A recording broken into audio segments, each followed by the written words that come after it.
Top 8 signs of kidney failure and what you can do about it. The kidneys filter around 200 liters of blood every single day. They're running constantly, quietly, behind the scenes, and most people never give them a second thought. But here's the thing that should concern you. Kidney disease can be progressing for years without you feeling a thing. And by the time most people notice something is wrong, a significant amount of damage has already been done.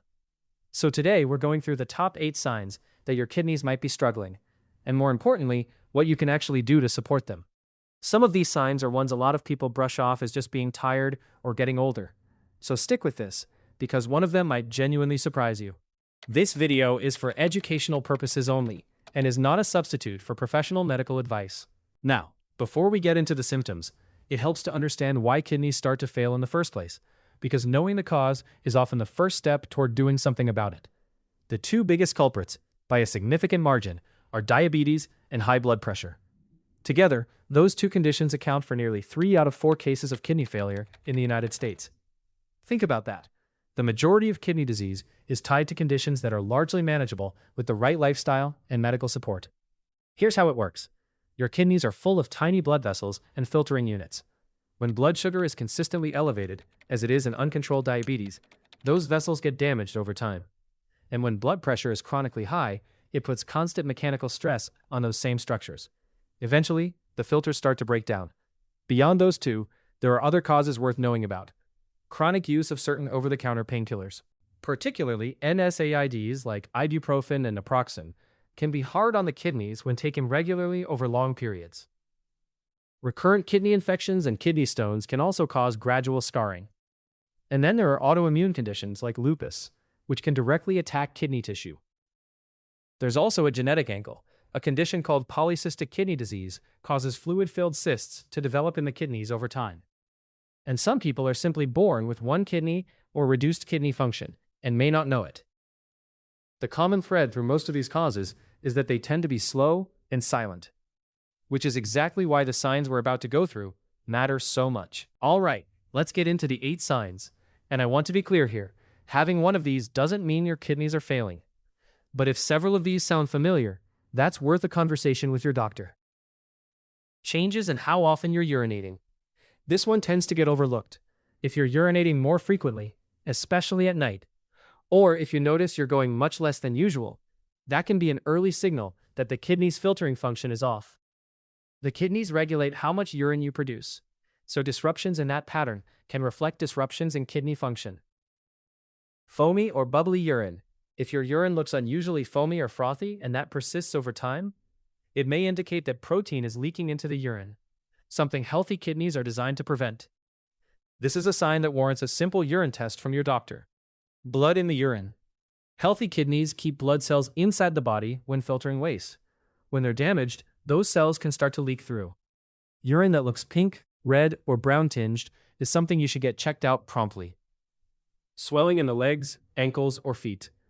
The kidneys help regulate fluid and sodium balance. When they're not working properly, fluid can build up in the body, most visibly in the lower extremities.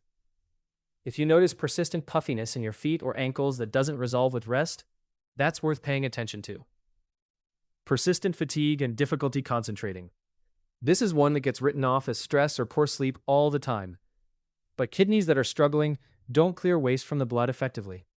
That buildup of waste products affects how you feel and how well your brain functions.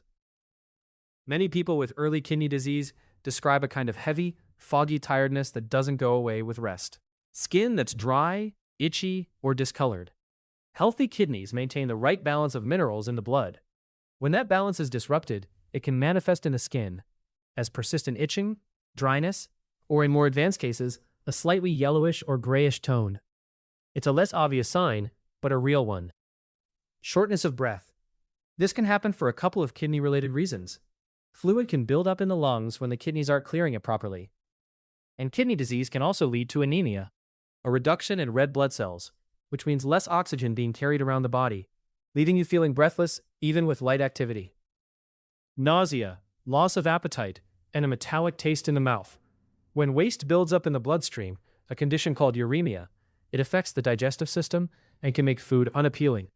Some people describe feeling nauseous in the mornings, similar to morning sickness, or notice a persistent metallic or ammonia-like taste, This tends to appear at more advanced stages of kidney disease, and it's a sign that should be taken seriously.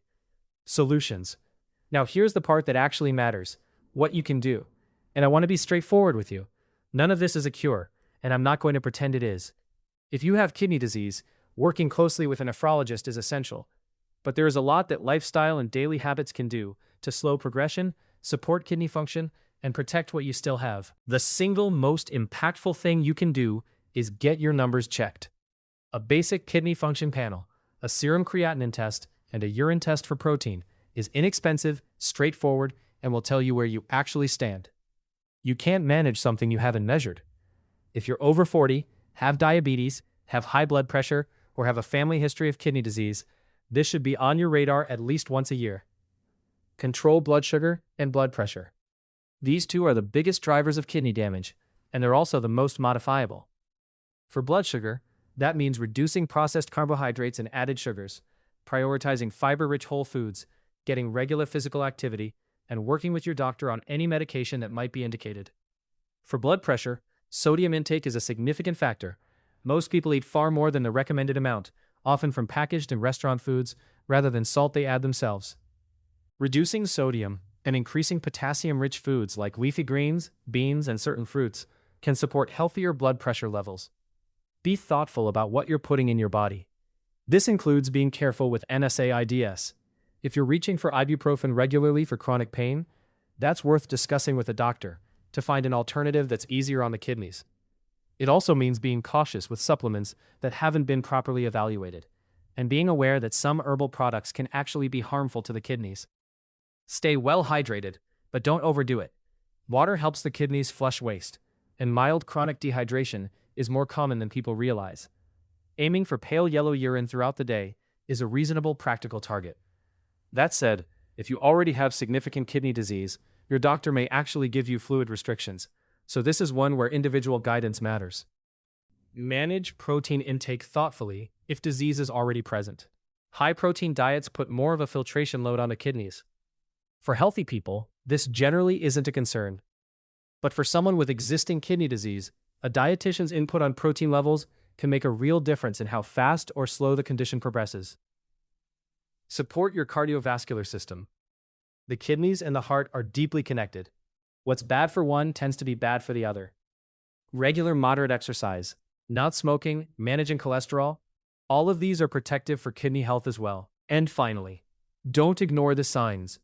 The reason kidney disease progresses as far as it does in so many people is that the early warnings are easy to dismiss. Tiredness, mild changes in urination, a little swelling in the feet. These seem minor until you find out what they were pointing to.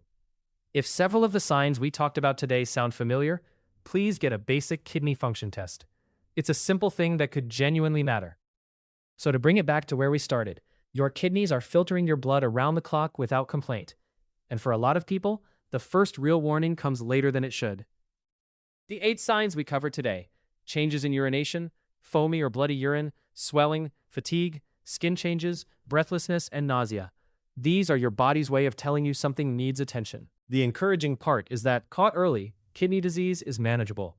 Lifestyle changes genuinely move the needle, and modern medicine has real tools for slowing progression when people are engaged in their care. If this was useful, we're going to keep going on this topic.